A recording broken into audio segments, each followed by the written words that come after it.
రాస్తాడు. ఇండియా అసలు ఫ్రెండ్లీ నేషనే కాదండి యూకే.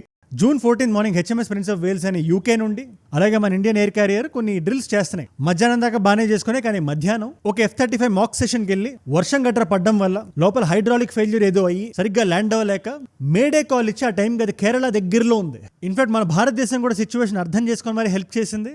తిరువనంతపురం ఇంటర్నేషనల్ ఎయిర్పోర్ట్ దగ్గర పక్కనే మధ్యాహ్నం 3:30కి ఆ రోజు జూన్ 14 అది ల్యాండ్ చేయబడింది. ఇక్కడ అది ల్యాండ్ అవడం కాదు ఇంపార్టెంట్ విషయం, మళ్ళీ అది ఎగరకపోవడం. 2-3 వారాలుగా భారతదేశంలోనే ఉంది. బట్ దానికన్నా ఇంపార్టెంట్ ఒక పాయింట్ మీకు చెప్దాం అనుకుంటున్నా. డైరెక్ట్ గా పాయింట్ లోకి వచ్చేసిన టామ్ షార్ప్ అని చెప్పి ఎక్స్ రాయల్ నేవీ కమాండర్ అయినా ఎక్కడ యూకేలో. ఇప్పుడు ఈయనకి మనకి కేరళలో F-35 ఆగిపోయి స్టాండ్ అయిపోయింది జూన్ 14 నుంచి. ఒక 30 మంది బ్రిటిష్ ఇంజనీర్స్ వచ్చి విశ్వ ప్రయత్నాలు చేసినా కూడా దాన్ని బాగు చేయలేకపోయారు. రిపేర్ కి వచ్చిన ఊబర్ టాక్సీ ఒకటి రన్వే మీద ఆగిపోయినట్టు ఆగిపోయి ఉంది అక్కడ. రోజుకి అక్కడ యూకే పరువు ఇటు అమెరికా పరువు పోతుంది. కానీ వాళ్ళ లోపల కొంచెం కోపం, ఆక్రోషం, జెలసీ ఉంటే అవతలని పట్టుకుంటారు కదా.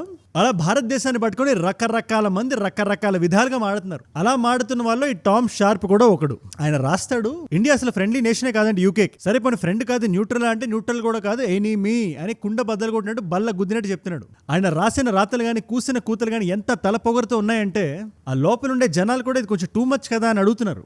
ఇండియా లాంటి దేశాన్ని మీరు G7కి వచ్చి పాల్గొన్న దేశం అది. అలాంటి దేశాన్ని పట్టుకొని ఇది ఎనిమీ నేషన్ మనకి అంటే దీన్ని బట్టి మనకి ఏమర్థం